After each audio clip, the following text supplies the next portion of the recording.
My name's George. I'm 68 years old and I've lived nearly my whole life in a small town in Ohio. Folks here know each other for decades. Sometimes that's a blessing, sometimes it's not. I married Marilyn when I was 28. She worked as a nurse in the same local clinic where I handled maintenance and supplies. I don't know if it was love at first sight. I've never believed in such things, but she made me feel at ease. She was beautiful in a quiet way, always smiling, and she really knew how to listen. And I've always been a talker. We tied the knot a year later. It wasn't a big wedding, just dinner with family and a few friends. We didn't need a grand affair. We were happy. We spent 27 years together. I thought we were a team. Sure, we had our ups and downs, arguments about finances, the usual stress of raising a child, but we always came back to each other. We built a house, raised our son Jake, and stayed afloat through it all. Jake's now in Seattle, working as an engineer. He's a good man. I thought, after everything, that Marilyn and I had made it. We were in the home stretch, coasting toward retirement, peace and quiet. No more surprises.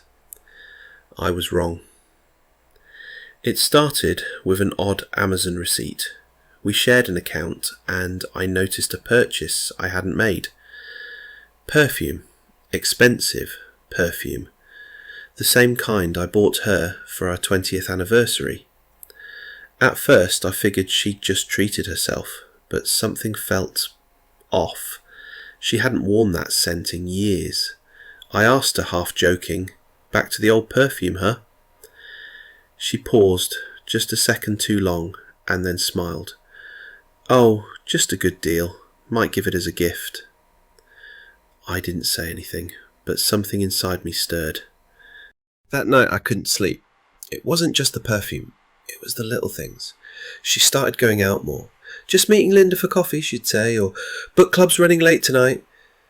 I trusted her, of course I did, 27 years, why wouldn't I? But the seed was planted. A week later I checked her phone. I'd never done that before. I hated myself for it, but curiosity, or maybe fear, took over. There were no messages. But in her recently deleted folder I found a string of texts, just one side of the conversation. Hers. Things like, "Last night was amazing. He's starting to ask questions. Same time next Thursday."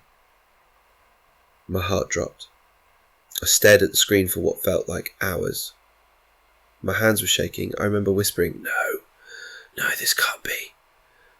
The next day, I didn't say a word. I acted normal. We had breakfast, read the paper. She smiled like everything was fine.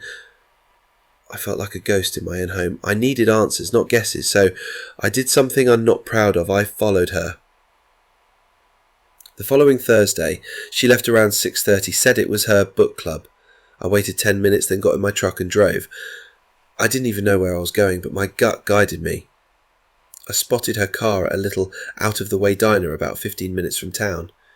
Inside, through the window, I saw her laughing with a man, maybe her age, maybe a little younger. He reached across the table and touched her hand. I nearly threw up. I didn't confront her, not that night. I couldn't. I drove around for hours, parked by the river for a while, sat in silence. The next morning she made coffee like nothing had happened. I watched her pour my cup and I just stared at her hands. The same hands that held mine during Jake's birth. The same hands that wrote me birthday cards and rubbed my back when I had the flu. I couldn't bring myself to speak, not yet. I needed more. Proof, clarity. Over the next week I became someone I didn't recognize. I checked her call logs. I followed her again, took pictures from the truck, like a damn private detective. And every time, it was him. Same diner, same smiles. Sometimes they'd leave in his car.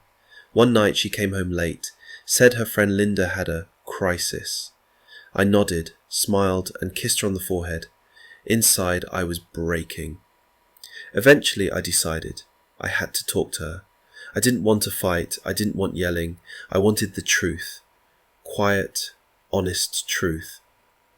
It was a Sunday evening. Jake had called earlier, just checking in. After we hung up, I asked her to sit with me on the porch. She brought out lemonade like always, and then I said, "Marilyn, are you seeing someone else?" She froze, didn't blink, didn't move. Then, in the softest voice, she whispered, "George, I didn't mean to." I didn't yell. I didn't cry. I just sat there, waiting. She started talking. Said it'd been going on for 6 months. His name was Paul, a retired teacher she met through a community event. They had coffee, then lunch, then one thing led to another.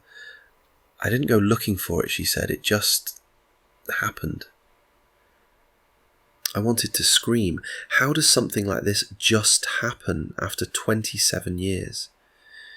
She said she felt invisible, that after Jake moved out, after retirement started looming, she didn't feel needed anymore. That Paul listened, complimented her, made her feel alive. "I still love you," she said, "but it's different now." That sentence broke something in me. I stood up. I didn't say anything. I went inside, shut the bedroom door, and sat on the edge of the bed for hours. The silence between us the next few days was deafening. We didn't talk, we didn't eat together, we just existed. Then one morning I left a note on the kitchen table. "I'm going to stay with my brother for a while. I need time." She didn't call. She didn't come after me. And maybe that told me everything I needed to know. I stayed with my brother for 3 weeks, told Jake I was helping him with house repairs, didn't have the heart to explain, not yet. During those weeks I thought a lot about life, about how love changes, how people drift without realizing it, and how betrayal isn't always violent. Sometimes it's quiet, almost gentle, and maybe that's worse. When I came back home, things were different. We didn't pretend anymore. We talked openly about pain, disappointment, and what we wanted next. We decided to see a counsellor. Neither of us wanted to lose what we had built, our family, our memories. Slowly, step by step, we started rebuilding trust. It wasn't easy. Some days felt like walking on glass, but there was still love there, buried deep but alive. I learned that marriage isn't about perfection.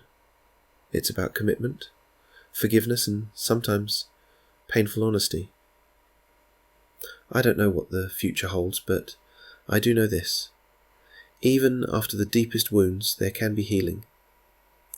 So, here I am, a 68-year-old man, still learning how to forgive, how to love again, and how to keep going. Because life, after all, doesn't stop at betrayal. It goes on.